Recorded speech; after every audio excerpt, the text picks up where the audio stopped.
Somebody has missed it. There are some people here in worship today.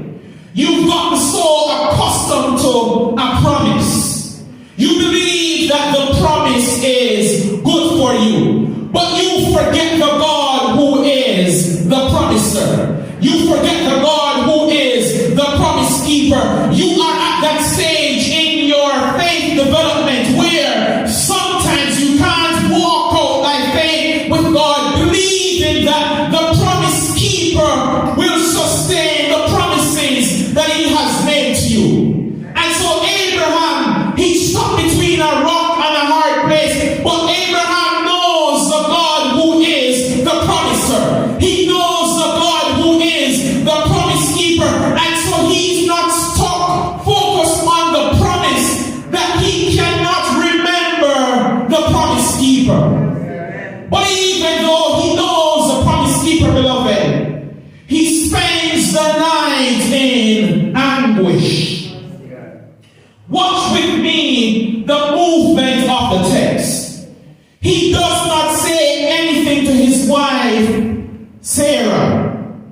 He gets up early the next morning. He prepares the donkey.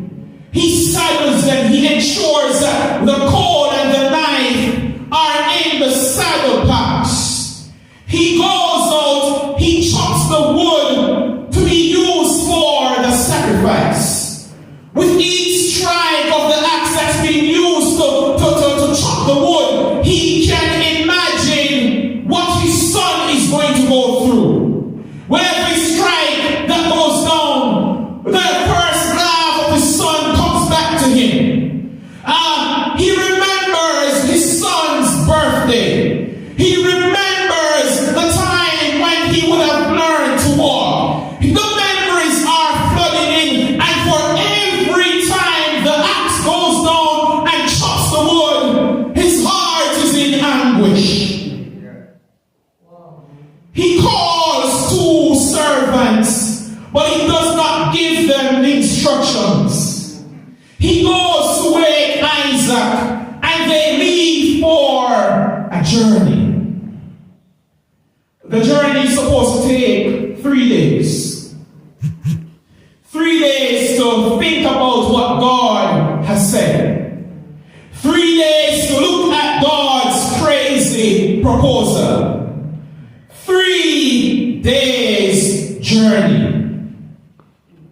On the third day, the Bible says to us that Abraham raised his eyes and he looks in the distance and he sees the mountain. He sees the place where they are supposed to go. He looks at Isaac, he looks at the servants, and he says words that some of us may never be able to say in this lifetime. He looks at the servants and he says to them, "We will stop here and unpack. You stay where you are. The boy and I will go yonder. We will worship.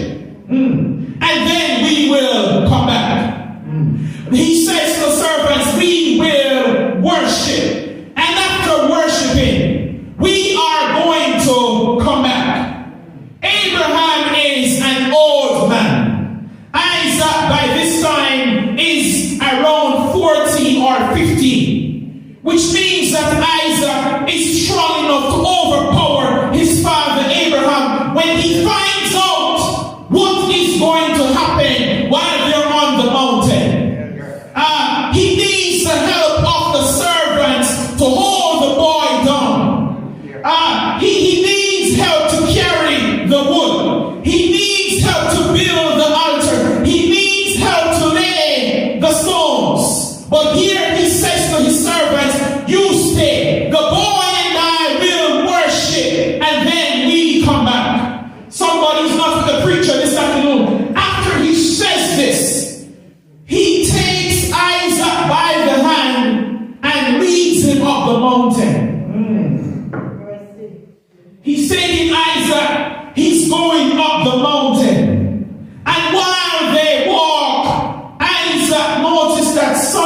everything is different.